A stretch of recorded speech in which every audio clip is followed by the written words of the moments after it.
Hello, and welcome to our second week on the theme of rethinking beliefs for Awakened.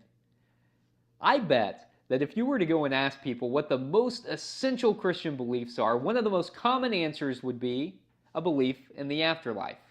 Specifically, a belief that if you live your life right, that if you're a good enough person, you'll reach a place of eternal reward and happiness, heaven.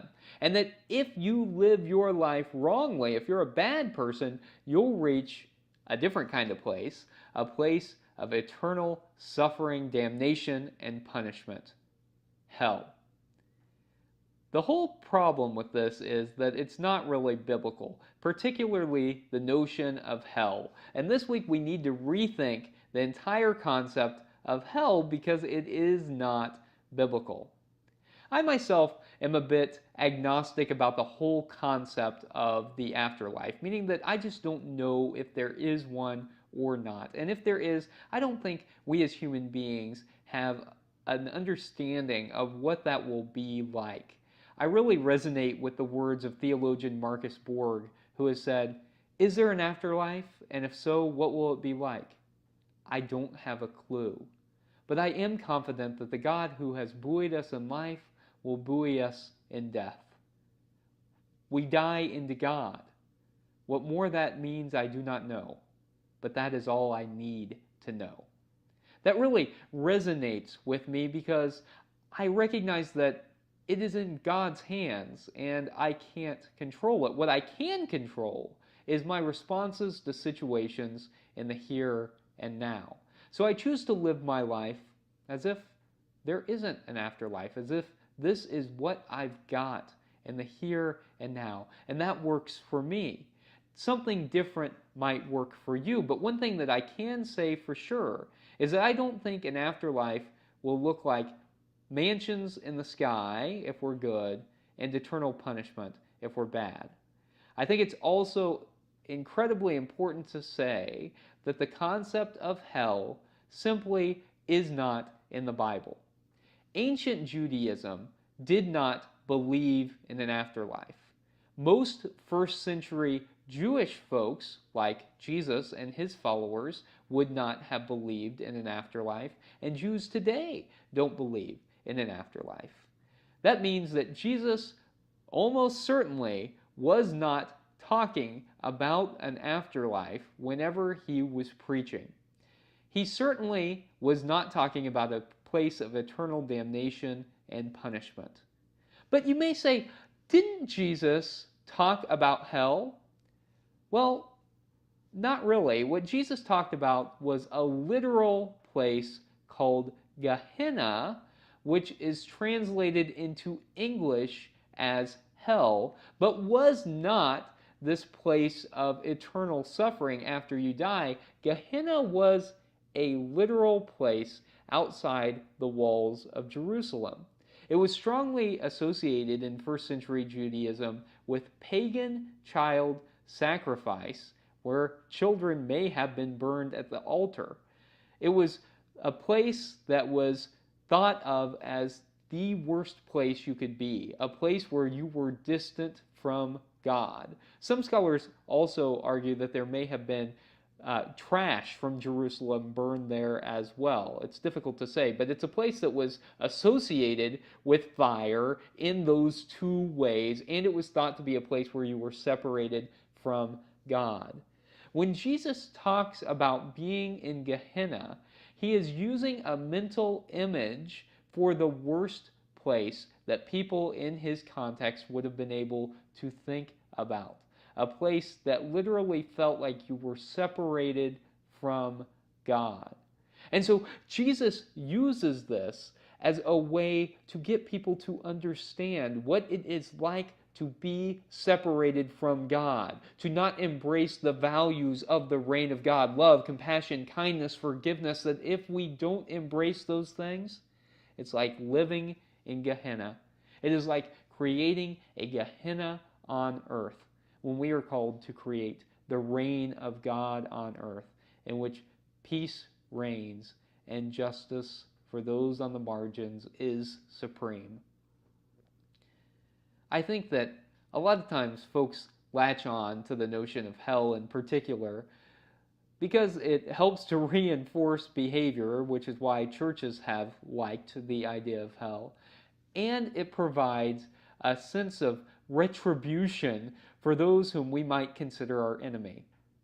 But here's the thing.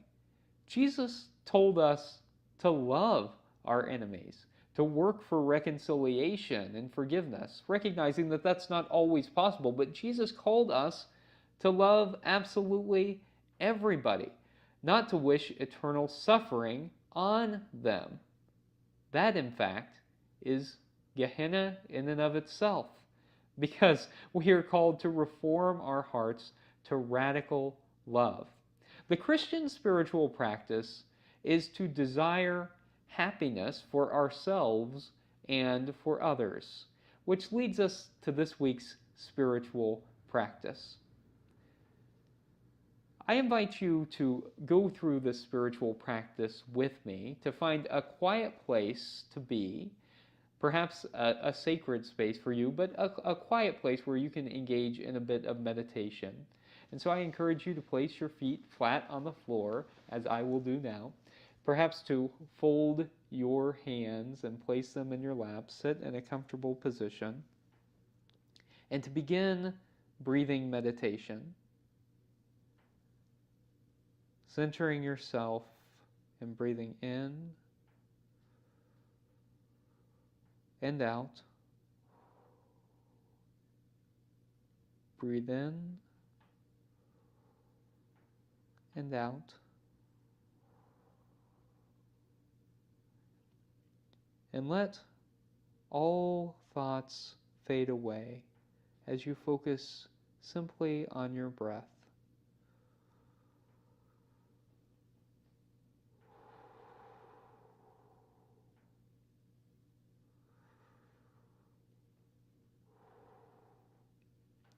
Feel the air fill your lungs, and then release.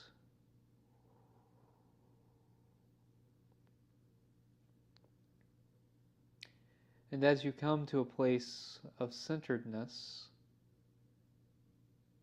I invite you to picture someone in your life who is difficult.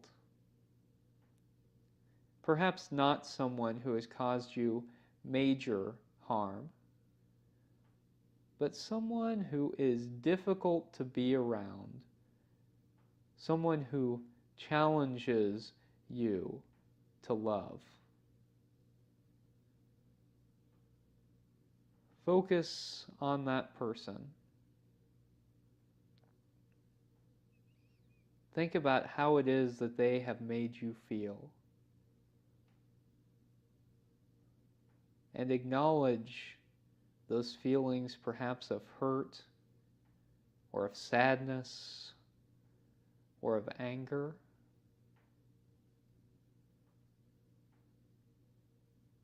Breathe in those feelings.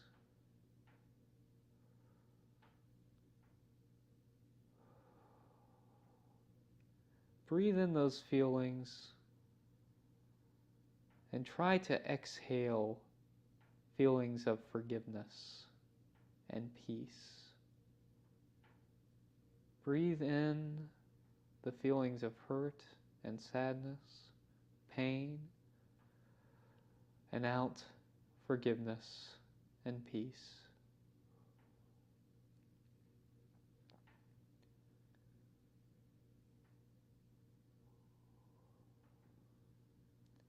And now think about that person and try to wish them happiness and joy. Envision them finding happiness, and envision the two of you reconciling.